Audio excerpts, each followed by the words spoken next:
Bonjour à toutes et à tous et bienvenue sur Mosaïque Cristal. On termine cette semaine à Sirstal, devant l'un des édifices les plus importants de notre secteur. Il est situé sur la ligne Maginot, c'est le Simserhof, un bâtiment rempli d'histoire que vous pouvez venir visiter pendant vos vacances avec n'importe quel temps. On regarde quand même si la météo est clémente demain, voici les prévisions.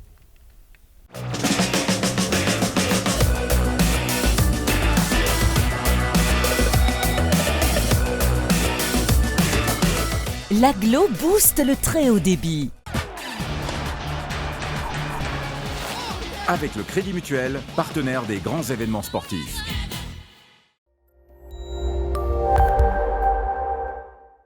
Bonjour tout le monde, pour demain le temps sera sec avec de nombreuses éclaircies. Côté température, les minimales iront de 15 à 18 degrés, les maximales de 23 à 26 degrés. Demain nous serons le samedi 10 août, nous fêtons les Laurents. Le soleil nous accompagnera de 6h16 à 20h57. Je vous souhaite à tous de passer encore un très bon week-end et de belles vacances et je vous retrouve très bientôt.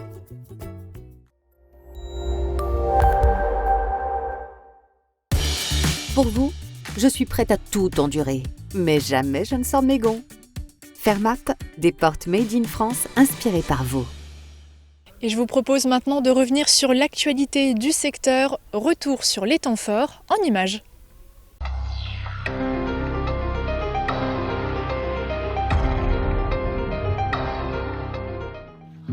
Seulement 5 jours de répétition et de création de costumes à Binin avant le show. Comédiens professionnels et amateurs, costumiers, chorégraphes, chanteuses-compositrices et metteurs en scène, 21 personnes sont sur le pied de guerre pour jouer le spectacle Le Retour de Lucius. 6 à 7 mois de travail en amont ont été nécessaires. Le plus compliqué, ça a été d'aventure de rassembler toutes les informations historiques pour écrire ce texte. Parce qu'on traite d'une réalité historique qui est quand même assez franche. Il a fallu effectivement, c'est un travail de collaboration entre les conservateurs du parc archéologique européen de Bliesbrück-Rheinheim et aussi adapter ça pour une solution artistique, pour créer une dramaturgie. Donc c'est ça qui a été le plus long en fait, c'est la conception du projet. Toutes les répétitions ont eu lieu dans la salle des fêtes mise à disposition par la commune. Aujourd'hui, on va découvrir le site, on va aller répéter en fait toutes les scènes répétées ici, on va aller les répéter maintenant in situ dans le parc archéologique de Bliesbrück. Voilà, on va vraiment mettre en place et ajuster les dernières petites choses pour que le spectacle puisse se faire. Le spectacle est déambulatoire et découpé en 4 scènes. On suit les péripéties de Flavius, l'esclave d'un riche artisan. Il séduit la fille de son maître et tente de lui voler ses bijoux. Viennent ensuite les ennuis. 2 représentations sont prévues lors de l'événement Vita Romana à Bliesbrück ce week-end. C'est quoi tu perds ? 2 twirleuses médaillées à la Coupe du Monde. La compétition de twirling se déroulait cette semaine à Limoges. 7 membres du club de Vosswiller s'y sont rendus pour tenter de remporter des titres. Sarah Bach est montée sur la 3e marche du podium dans la catégorie adulte 1 bâton. Même récompense pour sa cousine Cynthia Bach en catégorie adulte 2 bâtons. Bravo les filles! Cette semaine, près de 350 cigognes venant d'Allemagne ont été aperçues le long des champs entre Rohrbach-les-Bitches et Petit-Rederchin. Il s'agissait de jeunes oiseaux accompagnés de cigognes plus âgées. Rien de plus normal, elles migrent toujours entre la fin juillet et début août car la nourriture diminue lors de la moisson des champs. En journée, elles sont au sol pour se nourrir, la nuit ou en cas d'intempérie, elles se reposent en hauteur, puis démarrent leur vol le lendemain vers 10h. Ces oiseaux traversent en moyenne 300 km par jour avec une vitesse de 80 km/h. Ces cigognes continuent leur périple et passeront certainement par Dijon, le Rhône et Perpignan, tout en se dirigeant toujours plus au sud. Patrick Boulle est tourneur-fraiseur. Plus jeune, c'est son père qui tenait l'atelier et de temps en temps lui montrait quelques techniques, mais il était complètement désintéressé par la poterie. 2 ans après la mort de son père, Patrick a une révélation, continuer son travail. J'améliore mes techniques tous les jours. Et je reçois des conseils de Jean-Marc Arleskin, qui était à l'école aux Beaux-Arts avec mon père. Aujourd'hui, il comptabilise près de 1000 pièces façonnées. D'ailleurs, c'est bien la création qu'il préfère le plus. Dans la poterie, ce qui me plaît, c'est de tourner les pièces à l'aide de mon tour électrique et de prendre la matière et de le faire un objet avec. 4 étapes sont nécessaires pour fabriquer une pièce. D'abord, il faut prendre de la terre brute, la malaxer pour enlever les bulles d'air. Ensuite vient la première grosse étape, le tournage, c'est-à-dire le moment de créer et de façonner l'objet.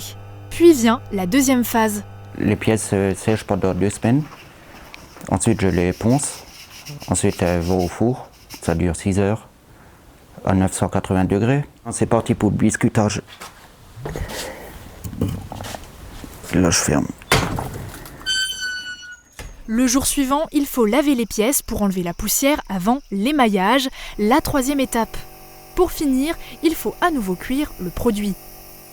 Depuis 1 an, ce récent passionné obtient plus de visibilité, notamment grâce au marché où il expose ses créations. Et pour toucher un public plus large, il propose des journées portes ouvertes dans son atelier les 14 et 15 août prochains. Je ferai des démonstrations de tournage. Pour ceux que ça intéresse, je leur montre comment que ça fonctionne. Vous pouvez venir observer son travail, mais aussi acheter une œuvre si le coup de cœur est présent. Rendez-vous aux 4 rue de la Source à Olvin, de 18h à minuit le 14 août avec un apéro et de 14h à 22h le 15 août. Ce n'est pas le camping paradis, mais presque. En tout cas, le site d'Aspelshit n'a rien à lui envier. Ce camping existe depuis les années 60. D'une superficie de 7 hectares, il est entouré de forêts. Un cadre exceptionnel pour un séjour reposant en famille ou entre amis. Son côté naturel est un atout que recherchent les vacanciers. Déjà la verdure, la nature, la quiétude, tout l'environnement que vous voyez là autour de vous. On est entouré de forêts. On est dans les Basses-Auges du Nord. Avec les reliefs typiques aux Basses-Auges du Nord, le grès rose, voilà. Enfin, cette air pur que nous connaissons ici. Et voilà, en général, c'est un peu ça ce qu'ils recherchent et qui trouvent vers chez nous. Il dispose de 350 emplacements pour des chalets delta, caravanes, camping-cars, mobil-home ou tentes. Une partie du camping est réservée aux gens de passage. 54 emplacements de 100 à 200 mètres carrés sont réservés aux tentes, camping-cars et caravanes. Ils peuvent bénéficier de l'électricité, l'eau courante et le tout à l'égout. À proximité, il y a aussi des blocs sanitaires. D'autres emplacements avec vue sur le lac sont réservés à l'année par des particuliers comme celui-ci. Il y a également des chalets delta, sortes de tentes démontables très confortables. Ce camping accueille des visiteurs venus des 4 coins de l'Europe. Mais les Allemands restent sa clientèle la plus fidèle. Il y a à peu près 60% d'Allemands parce que nous sommes proches de la frontière. Les Allemands sont très friands de camping. Donc on vient de la région de Pont, de Hambourg, de Saarbrück, de Saint-Guilbert, etc., de Karlsruhe et bien plus loin encore, de Francfort, de Hanovre même. Ouvert d'avril à octobre, il est le lieu idéal lors des fortes chaleurs grâce à sa plage artificielle et ses zones ombragées. Terrain de beach-volley, de pétanque, spa, aire de jeu, location de barques et de pédalos ou encore pêche. Il y en a pour tous les âges et pour tous les goûts. À proximité du lac, il y a également 2 bars-restaurants. Bref, un site incontournable pour des vacances réussies au pays de beach. Vous n'aurez pas le temps de vous ennuyer au camping attractif et verdoyant d'Aspelshit.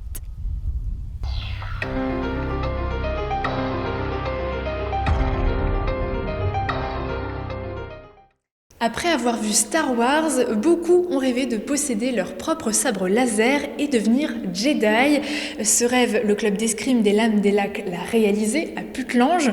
Ses membres pratiquent l'escrime spectacle, une forme de combat à l'épée chorégraphié comme au cinéma. Et dans cette catégorie rentre le combat au sabre laser. Regardez ce reportage et que la force soit avec vous.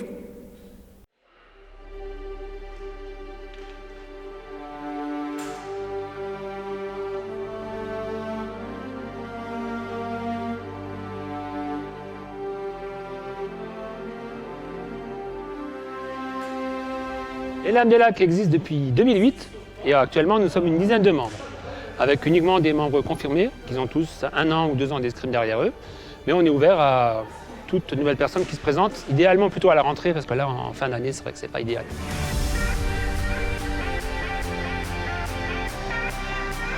L'escrime de spectacle, c'est avant tout une escrime qui est chorégraphiée.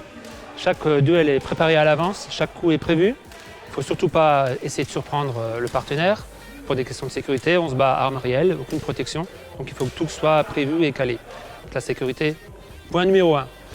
On se bat aussi bien dans toutes les époques, c'est-à-dire aussi bien dans l'Antiquité que dans le post-moderne. Donc ça va de Achille contre Hector, Cyrano, les mousquetaires bien sûr, les pirates, jusqu'à Star Wars. Et on se bat avec plein d'armes différentes comme hache, épée médiévale, rapière, dague, sabre laser, mais aussi des objets du quotidien comme bâton, poêle, balai et autres. Bon, des représentations, on en fait préférentiellement dans des manifestations où c'est un peu historique, c'est-à-dire dans des châteaux où il y a des fêtes historiques un peu, mais on fait aussi dans le caritatif, les fêtes locales. Nous, on privilégie les manifestations à caractère historique pour avoir un joli cadre et avoir des gens en costume et un public aussi qui vient spécifiquement pour des duels, quoi.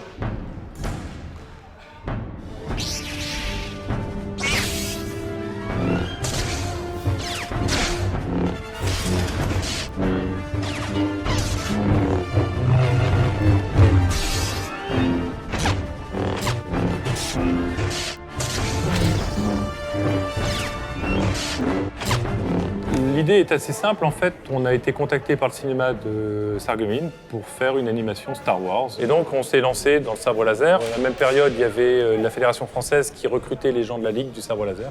Donc on a profité pour s'équiper et s'y mettre, en sachant que le sabre et le laser, c'est quelque chose d'assez simple finalement pour des escrimeurs ou des gens qui font de la rapière. L'ambiance, elle est bon enfant, hein, comme vous avez pu le voir, ça rigole beaucoup. Au club, moi, je n'accepte que des adultes, a priori, parce qu'on manipule des armes. Alors là, le sabre laser, c'est de l'arme en polypropylène, si on prend un coup, c'est pas bien grave. Une arme médiévale ou une rapière, c'est un peu plus risqué. Donc on essaye, autant que possible, d'avoir un vrai entraînement musculaire, un vrai échauffement articulaire. Et ensuite, on essaye de mettre les gens en condition. Donc ça, il y a une deuxième phase, c'est une mise en condition. Et après, il y a une phase d'apprentissage technique. Et souvent, ensuite, on répète les duels qu'on a commencé à créer. On attend d'avoir une structure un peu plus spécialisée qui va sans doute ouvrir à Sarreguemines tôt ou tard, et d'avoir plus de monde parce qu'on adore faire ce qu'on fait et on adore partager.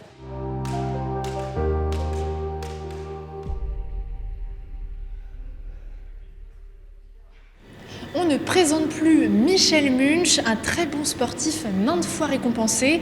On vous propose un long format sur son histoire et son parcours. C'est juste après une courte pause. Sport, loisirs et bien-être au pays de Beach, grâce au centre aquatique de Rohrbach et à la piscine de Beach.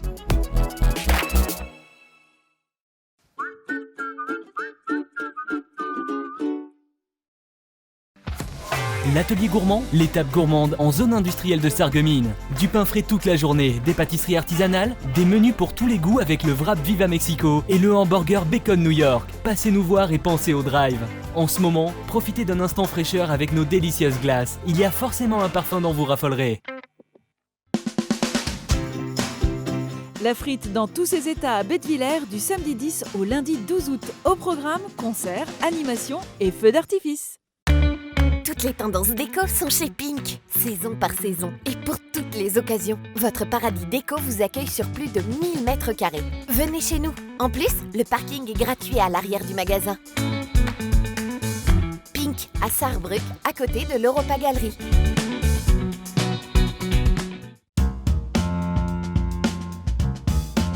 Ne cherchez plus, le roi des vins est à Stirin-Wendel.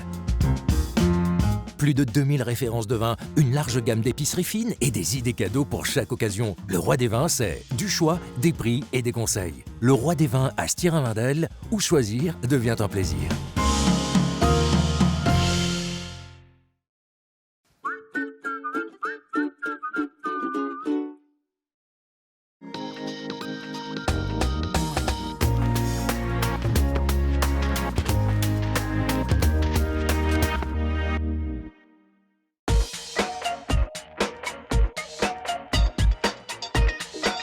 Les entrepreneurs dorment moins que la moyenne des Français.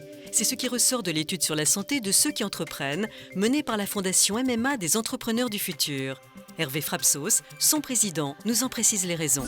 Les entrepreneurs font partie des actifs qui travaillent le plus et qui dorment le moins. Pourtant, ils ont autant besoin de sommeil que les autres. On sait que l'insuffisance de sommeil est source de nombreuses maladies chroniques et de fortes dégradations des compétences.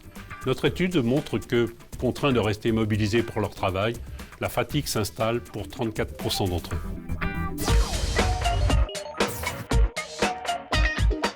Patrick Lemoine, psychiatre spécialiste du sommeil, nous délivre ses conseils d'un bon sommeil pour être en forme.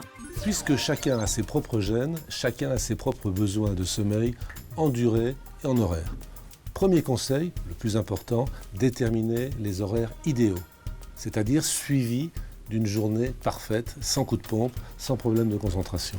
Après un petit déjeuner très dynamique, on monte sa température en faisant un peu de sport, en se mettant sous une douche bien chaude, beaucoup de lumière. Le déjeuner est normal, pas de sieste supérieure à 20 minutes, mais la sieste est très bonne. Le soir, le dîner avec des sucres lents, si possible à horaire régulier, pas d'excitant et surtout, pour les chefs d'entreprise, pas d'écran, pas de lumière bleue, on a juste droit à la télévision. Les horaires sont réguliers, on n'a pas pris de produits stimulants contenant de la caféine. Et à partir du moment où on a respecté toutes ces règles, le sommeil risque d'être très bien. Et de ce fait, la performance pour soi-même et donc pour l'entreprise sera au mieux. Tout le monde sera content.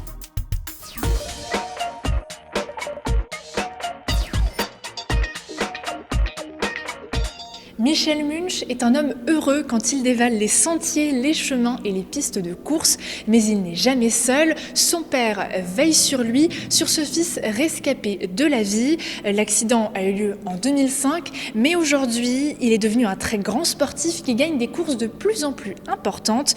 Francis Hoffman l'a rencontré pour une séance confidence. C'est la fin de notre émission. Merci de nous avoir suivis. Excellent week-end. À bientôt.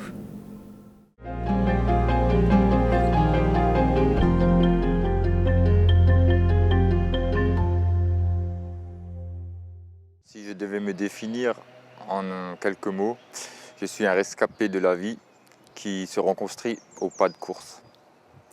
Michel Munch, bonjour. Bonjour. Alors il y a quelques années, le RL titrait dans un portrait Michel Munch sur la route du bonheur. Cette route du bonheur, ce sont les sentiers, les chemins, les pistes sur lesquelles tu dévales au quotidien. Alors tu es un coureur, on peut le dire, hein, tu es un coureur compulsif. C'est pourtant en courant que ta vie elle a basculé. Alors que s'est-il réellement passé? Il y a 14 ans, le 13 juin 2005, je faisais mon footing de récup un matin. Et je rentrais du footing de récup sur le trottoir, j'étais en train de courir. Il y a une bonne femme qui monte avec un bus, qui me percute et qui m'envoie la tête en premier dans un arbre. Donc après ça, j'ai perdu connaissance, je suis tombé dans le coma, je ne me rappelle de plus rien. Ce qui m'a valu 10 semaines de coma. Quand je suis sorti du coma, c'était 4 ans de rééducation, 8 ans sans rien faire du tout.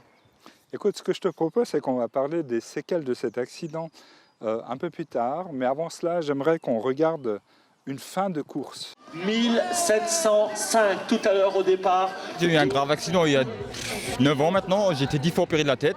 C'est pour ça que je suis en handisport, j'ai des plaques et des vis, tout dans la tête. Et j'ai repris le demi-fond il y a 2 ans maintenant, j'avais arrêté 4 ans à cause de l'accident. Je fais à peu près 200 km par semaine, il faut savoir que je perds la vue toujours, c'est pour ça que mon père est toujours là en vélo avec moi. Je fais des crises d'épilepsie et tout, des séquelles de l'accident quoi. Alors que je puisse courir comme ça aujourd'hui, c'est que du plaisir, que du plaisir. Et je suis content que mon père était avec.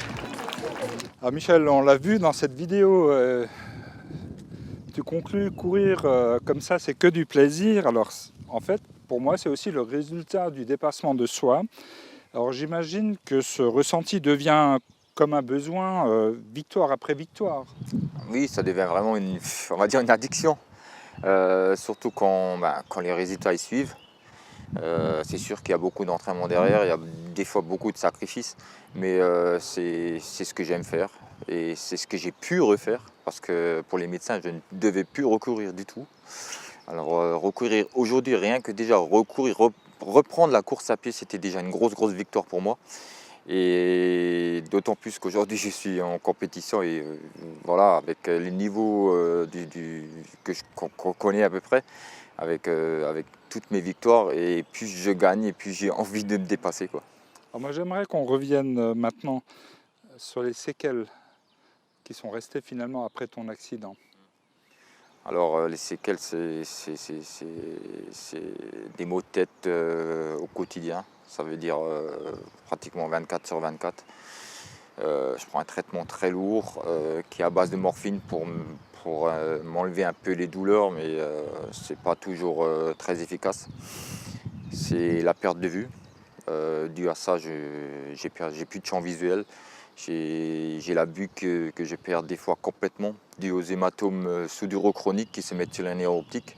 Ça m'est arrivé 3 ou 4 fois, donc ça m'a valu de me casser 2 fois les pieds, 1 fois les côtes. Donc c'est pour moi toujours, dès que je sors, dès que je fais une sortie, pas possible de la faire seule parce que c'est toujours très dangereux. Et puis les crises d'épilepsie que j'ai fait pas tout de suite, que j'ai fait 10 ans après. Ça fait maintenant 3 ou 4 ans que j'en fais. Avec ça, un autre traitement pour les crises d'épilepsie qui ne sont pas tout repos. Parce que vous savez, comme tout traitement, il y a toujours des contraintes et puis des contre-indications. Donc voilà. Et sans compter que je dois me déplacer toutes les semaines à l'hôpital pour me faire ponctionner le sang que j'ai malheureusement, que j'aurais pratiquement fixé des hématomes sudorochroniques que j'aurais normalement à vie, quoi. Donc voilà, ça me prend beaucoup de temps, beaucoup d'énergie, mais... Et avec tout ça, tu arrives à courir combien de kilomètres finalement par jour? Par jour, ça dépend de l'objectif que j'ai. Quand je prépare un 10, je ne fais pas autant que quand je prépare un semi. Comme là, je prépare le semi-marathon dans 3 semaines, les championnats de France. J'ai fait à peu près entre 150 et 160 km par semaine, sans compter les 2-3 séances de fractionnés que je fais. Alors, il faut une volonté exceptionnelle pour avaler ces kilomètres. Tu cours seul, livré à toi-même.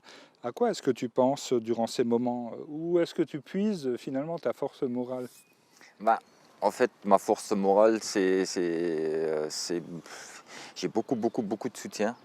Ce qui est famille, amis, et c'est comme je vous disais avant, à force d'avoir des résultats et des soutiens, moi il faut savoir, plus je suis comme ça, plus j'ai de résultats et surtout des bons résultats, et plus je vais avancer, et plus avaler des kilomètres comme vous avez dit, et puis surtout aller plus loin, toujours plus loin, quoi. Donc j'ai toujours eu ce moral de guerrier qui m'a jamais lâché. Parce que je pense que je n'aurais pas eu ce moral de guerrier, je ne sais pas si aujourd'hui j'en serais là. Et on va dire que la course à pied, c'est comme une thérapie pour moi. C'est une thérapie mentale, on va dire. Alors même sans le soutien de tes médecins, ça ne te fait pas peur de courir finalement autant? Tu n'as pas peur de te mettre en danger finalement? Non, je ne pense pas trop à ça, parce que si on pense vraiment à ça, des fois on en parle avec les médecins, mais si on pense à ça, dans ce cas-là, on fait plus rien, parce qu'il peut m'arriver, c'est comme je vous disais avec la vue, il peut m'arriver n'importe quand, je peux perdre la vue. Donc non, je ne pense pas trop à ça, et puis en fait, voilà, je donne le meilleur de moi-même, et puis ça se voit sur les courses. On va regarder maintenant une autre vidéo. Tu as à tes côtés un soutien, on peut dire un soutien inconditionnel. Je suis très fier de lui. Et entre Michel et Alain Munch, cela va même au-delà de la simple fierté d'un père pour son fils. Le coureur handisport sarregueminois peut en effet s'appuyer sans compter sur son père dans le cadre de ses entraînements et des compétitions. Freine un peu, lâche-toi, Alain a toujours un conseil pour son fils, mais son rôle est avant tout préventif. Quand il court et qu'il se décale un peu, je vois déjà là que ça y est, que là, il y a un petit problème. Alors, je lui dis pas, hein, mais pour moi, je lui dis, bon, il y a un petit beau problème, il faut que je le guide un peu. Michel avoue facilement que sans son père, il ne lui serait pas possible de courir. Le duo se prépare ensemble pour les 10 km de Sarreguemines, bien que coureur handisport, c'est au coureur valide que Michel Munch souhaite se frotter. Alors Michel, on l'a vu dans cette vidéo, ton père compte vraiment beaucoup pour toi. Qu'est-ce que tu aurais envie de lui dire là maintenant, spontanément? Vraiment un grand merci. Et que je suis vraiment très fier d'avoir un papa comme lui. Il m'apporte énormément dans ma vie. Il m'apporte, que ce soit dans la course à pied où il m'accompagne tous les jours. Parce que moi j'ai un coach qui est de Forbach qui vient 3-4 fois par semaine, mais quand lui ne peut pas venir, c'est mon père qui m'accompagne sur les chemins et sur les sentiers. Donc c'est vraiment, j'ai vraiment un papa en or. Et puis comme je vous disais, c'est pas seulement à la course à pied qui me soutient, mais c'est dans la vie au quotidien. Il est toujours à mes côtés et ça me prend vraiment au trip, quoi. Voilà, j'ai passé depuis que j'ai repris la course à pied, on passe vraiment des bons moments de partage ensemble et j'espère que ça va en continuer. Alors finalement, grâce à ta combativité et au soutien de ton père, tu es devenu, on va dire, une star locale, hein, puisque le week-end tu pars en compétition et tu es le plus souvent sur le podium et sur la plus haute marche, hein. Je le sais puisque tu m'envoies systématiquement des SMS le dimanche pour parler de tes réussites. Alors comment, toujours ce besoin d'être sur l'une des plus hautes marches du... Ça va vous paraître un peu bizarre quand même, mais quand je pars en compétition, surtout quand c'est des compétitions qui sont importantes comme tout ce qui est championnat de France et tout, dès le départ, quand il donne le départ, c'est sûr que faire un podium national, être deuxième, troisième, médaille d'argent, médaille de bronze, c'est un super résultat. Mais pour moi, ça ne me satisfait jamais. Je veux toujours être sur cette première marche que j'ai toujours en tête, déjà au départ de la course. J'ai cette première marche dans la tête, donc je pense que c'est aussi un peu ça qui me donne la rage de vaincre, on va dire. Voilà. Alors tu es hanté par cette première place parmi les coureurs en handisport, mais aussi tu te frottes très souvent aux coureurs valides, hein. C'est là en fait que tu veux réellement gagner. Est-ce que ce n'est pas un peu une non-acceptation de ton handicap ? Non, pas du tout. Justement, c'est pour me prouver à moi-même et aux autres personnes qui sont aussi passées par des épreuves assez compliquées, qu'il faut toujours rebondir et puis qu'on n'est pas différent des autres, qu'on peut toujours se frotter aux valides, aux personnes qui sont tout à fait qui ont rien du tout, pas de problème de santé, pas d'accident. Et puis moi, être à la bagarre avec les gens valides, ça a toujours été très intéressant pour moi. Mais bon, c'est comme je vous dis, c'est pour montrer à plein de personnes, surtout je suis des fois souvent des pauvres personnes, des petits enfants et tout, qui n'ont rien demandé à la vie, qui sont malheureusement aussi atteints d'un accident ou quoi que ce soit, pour leur montrer que même avec ce qui nous est arrivé, la vie n'est pas finie. Il faut toujours rebondir et puis avec ça, on peut toujours montrer de quoi on est capable. Donc voilà, c'est pour ça que moi j'aime vraiment beaucoup me frotter aux courses valides. Et d'ailleurs, je n'arrêterai pas de faire je ne peux plus faire tellement de courses avec les valides puisque mes courses sont un peu triées vu que je suis au niveau national et international. Mais dès que je peux faire surtout les 10 km de Sarreguemines, je pense que ça ne sera jamais une course, surtout la course la plus locale. Je pense que ce ne sera jamais une course que je voudrais louper pour rien au monde dans l'année. Voilà. Je vais te proposer maintenant de revivre un moment d'émotion que nous avons d'ailleurs partagé ensemble. Et puis le prix Mosaïque, c'est le prix orange de notre télé Mosaïque.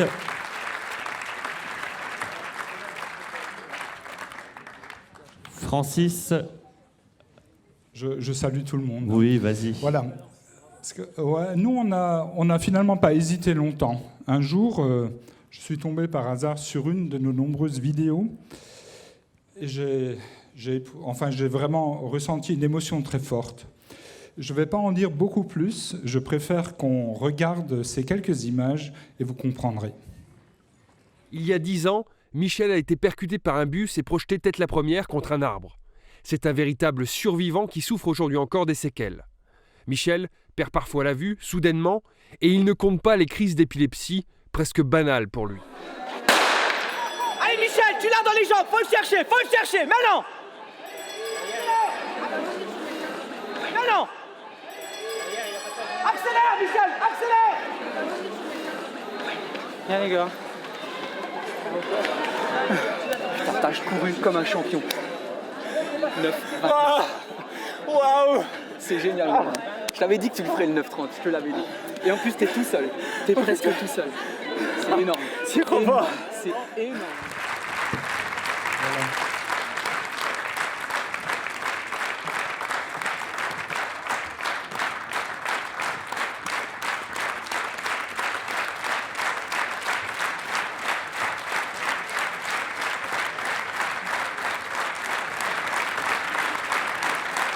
Bon, ben vous avez réussi à le faire pleurer. Voilà. On l'a vu dans cette vidéo, cette fin de course, elle est vraiment émouvante. Ce que tu ressens à ce moment-là, tu le montres. On voit que tu es un vrai winner. Hein. Tu ne cours pas seulement pour participer, mais vraiment pour gagner. Hein. Mais oui, là j'avais vraiment, c'était vraiment avec beaucoup de rage que j'ai réussi à faire cette course et puis surtout battre mon record sur 3000 mètres en salle qui n'était vraiment pas attendu et je m'y attendais vraiment pas. Donc en plus, c'est comme vous avez entendu mon entraîneur, j'étais pratiquement seul pour finir la course.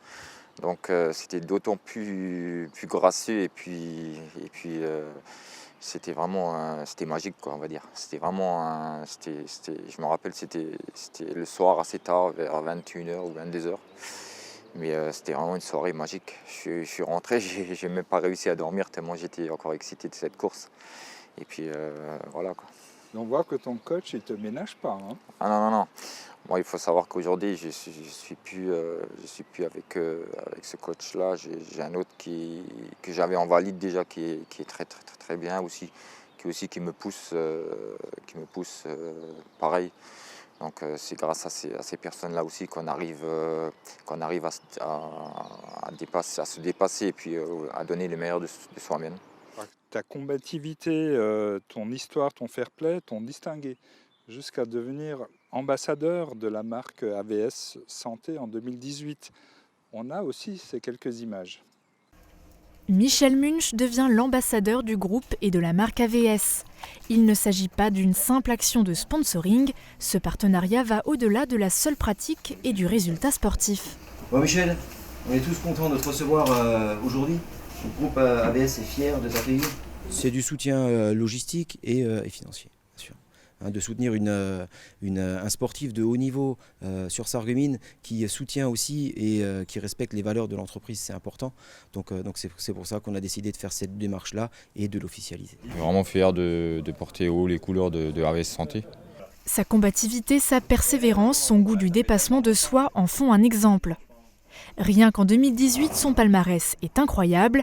Champion de France élite handisport sur 5000 mètres à Belfort, vainqueur du marathon de Paris dans sa catégorie. Michel Munch a un vrai potentiel, on va dire, de bienveillance et on va dire d'intérêt pour le partenariat avec AVS. C'est bien un contrat d'ambassadeur, de représentant de la marque, de représentant des activités d'AVS. Michel Munch a donc tout pour plaire à AVS Santé, l'entreprise sarregueminoise spécialisée dans la santé et le service à la personne. On l'a vu dans cette vidéo ambassadeur, c'est un titre honorifique. Hein. Ah oui.